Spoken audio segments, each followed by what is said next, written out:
Hello, everyone. Welcome to our 2021 Blockchain for Europe Summit. I'm very happy to have you all today with us. We have a great event in front of us.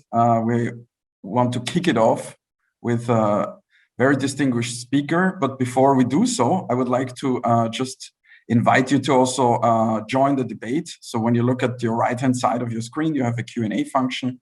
Every panel that you participate in will allow you to chat and contribute to the speakers. So you just can place your question in the Q&A section, and then at the end of each panel, the moderators will pick up your questions and try to incorporate them, the panelists to answer them.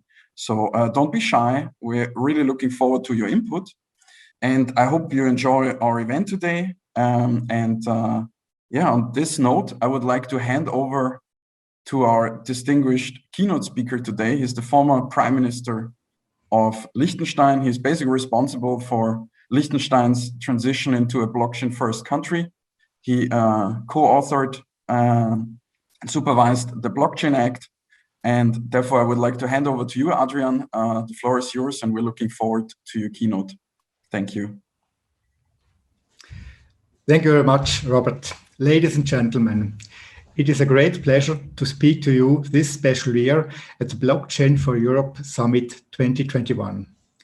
The world appears to have been nearly in deep freeze for a year now, and yet an unbelievable many things have still been happening. This ambivalence creates tension, both in the sense of excitement and in the sense of strain. We can see this tension in the field of blockchain technology as well. While some have been proclaiming for years that blockchain will make the world a better place, others warn that blockchain is leading us directly into the abyss. As always, when two contradictory stances like this are staked out, it's worth taking a closer look. For more than 10 years now, we have been experiencing an incredible dynamic triggered by this technology we call blockchain. As Heraclitus said, the only constant in life is change. But now, the speed of this change appears to be increasing significantly. Recently, we have been seeing more and more applications of blockchain technology every year or two. Smart contracts, decentralized autonomous organizations, non-fungible tokens, decentralized finance. This power of innovation is fascinating. As Prime Minister of Liechtenstein, I was able to follow and help shape this development from the governmental point of view over the last 8 years. When I took office, Liechtenstein had virtually no fintech scene. But already at the time, we saw that technological development had sparked an incredible dynamic in the financial sector. We asked ourselves how we could best respond to this development. It would have been the wrong approach for us to focus on a specific new topic, such as crowdfunding, as a strategic direction for the financial center. Even so, this would have been much easier politically and also easier for the public and the media to understand. But looking back, almost every new topic would have become obsolete several times over by now. Developments are far too dynamic to rely on the usual recipes. Our response to the strategic challenge was to strengthen capacity for innovation.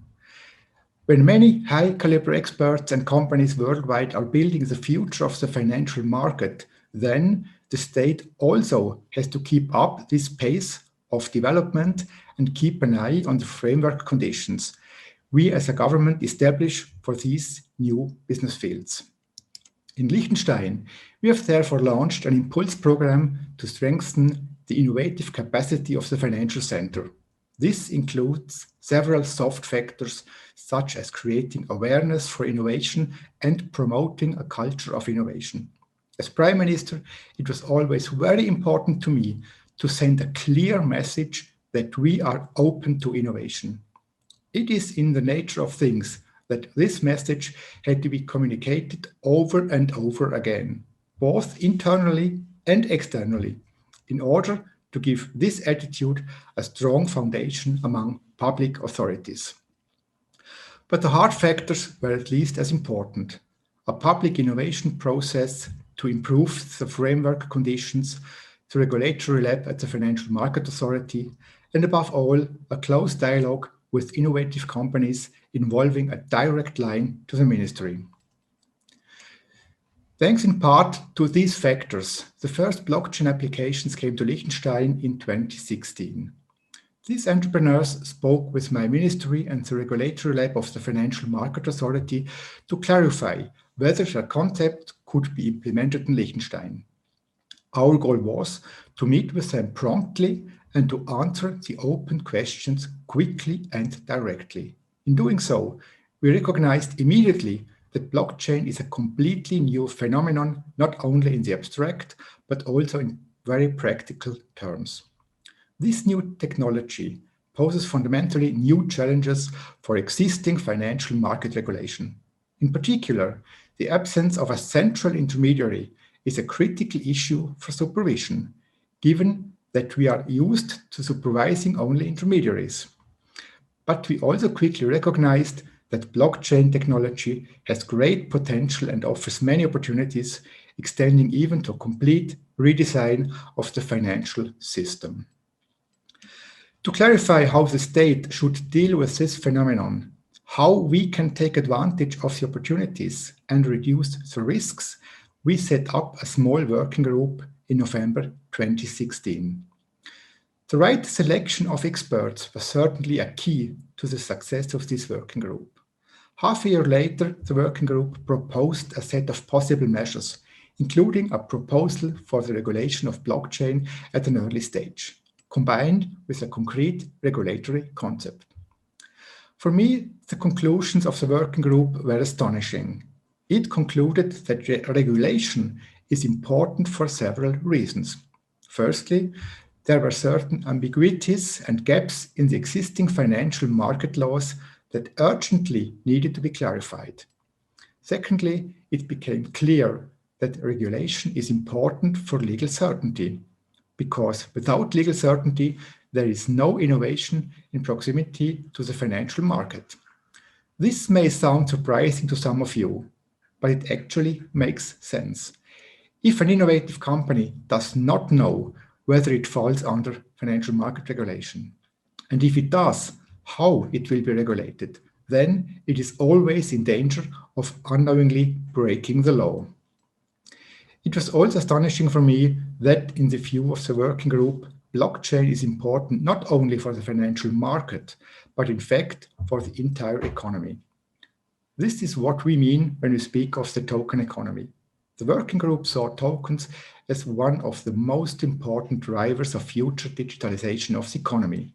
Tokens can be used to digitally represent and efficiently transmit objects, goods, assets, but also rights in tokenized form in a highly automated way. Tokens also allow us to apply the same level of legal certainty that we currently only know from specialized and expensive applications to everyday transactions. In this way, the token economy promises greater efficiency and legal certainty for the entire economy.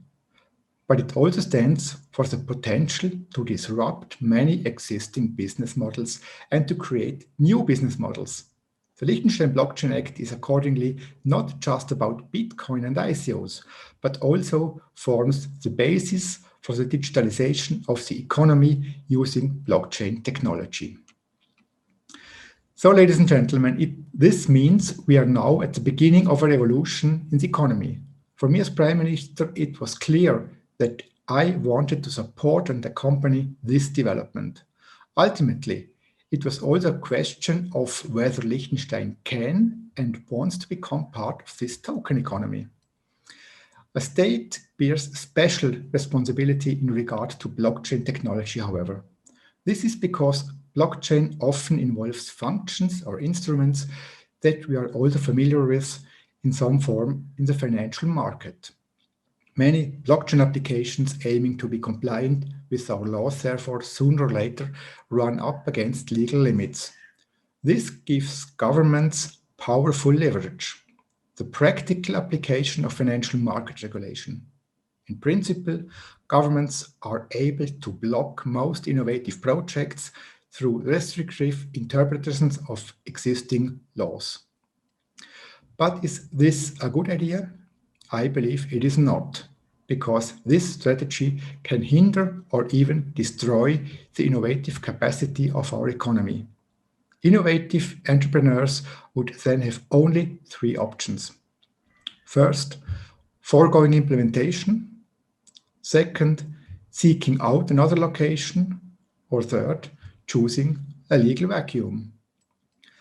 The first application of blockchain technology, Bitcoin, came from the anonymity of the internet and did not ask any government for permission, whether it complied with the laws in force. Come to think of it, Bitcoin probably only managed to exist for this reason. So it's not absurd to think that the crypto scene will continue to develop in this anonymous space. But in this scenario, the signal sent from governments to all innovators would be disastrous. We would be telling people that thinking about the future is possible only in a legal vacuum. This would also mean that our economy would not be able to benefit from the innovative power of blockchain. Another strategy would be to hold off on regulation and observe developments. In many cases, this strategy is a good one. But when we are in the proximity of an extremely densely regulated environment, like the financial market, this would run the risk of stopping innovation, given that the current state of regulation always lags massively behind the technical possibilities and new business models. This poses a real obstacle for innovative companies. In Liechtenstein, we therefore opted for the third strategic option, establishing a future-oriented legal framework at a very early stage with our Blockchain Act. The legal certainty we aimed for helps to create the conditions for innovation in a publicly regulated environment. Without this legal certainty, entrepreneurs would take high risks in implementation. But legal certainty is also crucial for users of token. If substantial assets are represented in a token, users must be able to rely on the sufficiency of the legal basis. And last but not least, our Blockchain Act also aims to reduce risks and prevent abuse. For companies, regulation always involves high investments of time and money. This is true not only when obtaining a license, but also during daily operations. Thanks to digitalization, it has been the case for years that smaller and more focused companies are possible than before. Until recently, our financial market has primarily dealt with medium-sized and large service providers with more or less homogeneous business models. For small providers, it has often not been worth it to innovate, given that the regulatory costs have been so high. This means that future-oriented regulation must also accommodate small, focused companies. The principle of same business, same risks, same rules is only partially correct in practice. It does no good when we apply regulation that was constructed for old business models to completely new business models.